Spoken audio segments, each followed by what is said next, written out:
আচ্ছা, আজকে আমরা ডব্লিউবি ক্লাস 8-এর পেজ নাম্বার ইংলিশ কোশ্চেন ব্যাংকের page number 239 third সামেটিভের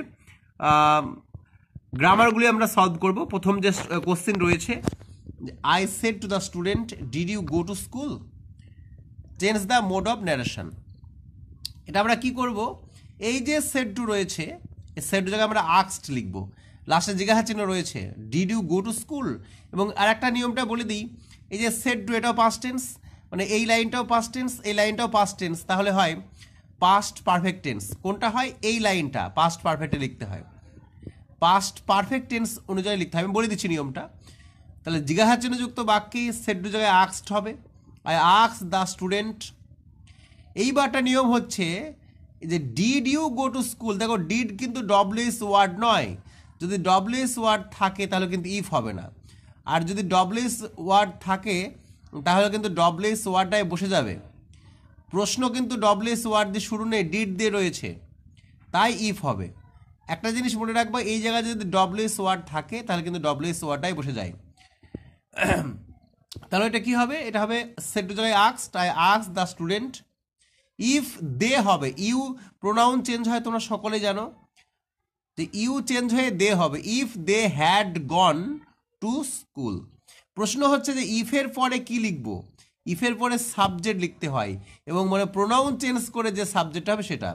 if subject দে, এখানে ইউটা কে? ইউ হচ্ছে স্টুডেন্টদের বলা হচ্ছে। তাহলে ইফ দে হ্যাড, হ্যাড কেন হচ্ছে? ওই যে বলেছিলাম, যদি সিম্পল পাস্ট দু জায়গায় থাকে তাহলে এই যে লাইনটা বা রিপোর্টের স্পিচটা, এটা কিন্তু পাস্ট পারফেক্ট টেন্স অনুযায়ী হবে। তাহলে পাস্ট পারফেক্ট টেন্সের প্রথমে সাবজেক্ট, তারপরে হ্যাড, ভার্বের 3 নম্বর রূপ, তাই গোটা গন হয়েছে। ঠিক আছে, তাহলে উত্তরটা কি হলো? I asked the student if they had gone to school. পরে কি রয়েছে চলো আমরা দেখি। They fed me, they fed me, এটার ভয়েস চেঞ্জ করতে বলেছে। তাহলে মি থাকলে প্রথমে আই হয়, তোমরা জানো।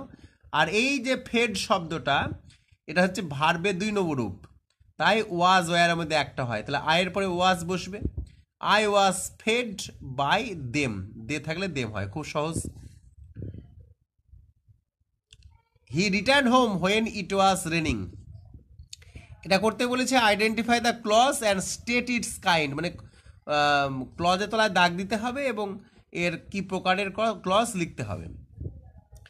তাহলে হি return home when it was raining, এই যে হোয়েন ইট ওয়াজ রেনিং, এটা কিন্তু একটা সময় বোঝাচ্ছে, যখন বৃষ্টি পড়ছিল। হি return home, he return home when it was raining, যখন বৃষ্টিপাত হচ্ছিল সে বাড়ি ফিরেছিল। যে হি রিটার্ন হোম, সে বাড়ি ফিরেছিল যখন বৃষ্টিপাত হচ্ছিল। তাহলে যখন মানে একটা নিশ্চয়ই কোনো একটা সময় বোঝাচ্ছে, আর সময় বোঝালেই অ্যাডভার্বিয়াল ক্লজ হয়।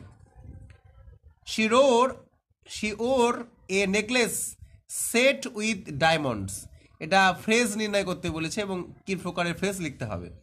যে সেট উইথ ডায়মন্ড বা মেড উইথ উড, ঠিক আছে, বা মেড উইথ গ্লাস, এই ধরনের এইগুলি কোনো কিছু মানে কোনো জিনিস কিছু দিয়ে তৈরি, এটা বোঝালে অ্যাডজেক্টিভ ফ্রেজ হয়।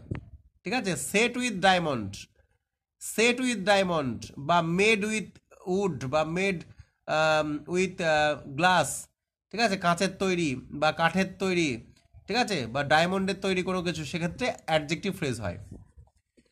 With a great effort he lifted the box, এটা কি করতে বলেছে? Change into compound sentence. তাহলে এটা কি হবে?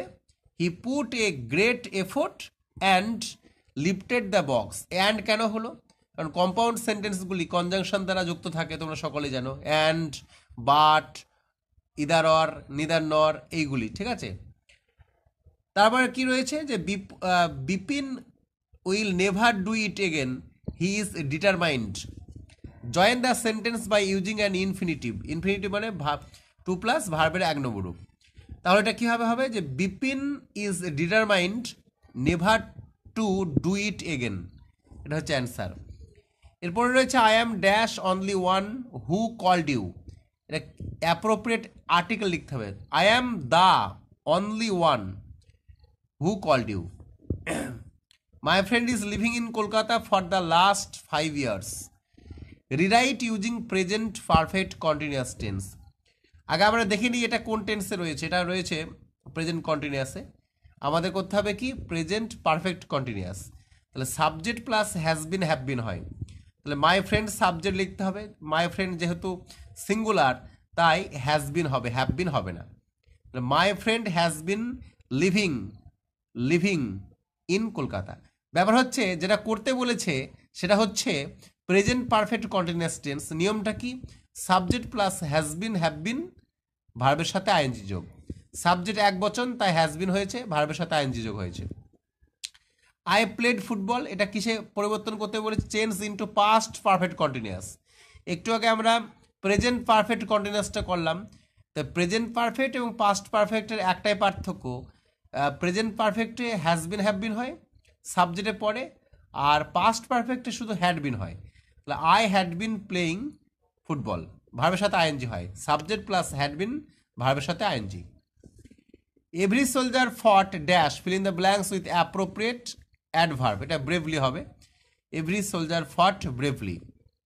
এরপরে বলেছে find out the words from the unseen passage, এটা হবে হলো হবে ক্যাভিটি, আর রিডিউস হবে মিনিমাইজ। বন্ধুরা যদি আমার ভিডিও ভালো লাগে অবশ্যই লাইক শেয়ার এবং কমেন্ট করবে। তোমাদের কোন কোশ্চিন ব্যাংকের কোন ভিডিও দরকার সেটা আমাকে জানাবে। সামনে পরীক্ষা, মনোযোগ দিয়ে পড়াশোনা করো এবং সফল হও।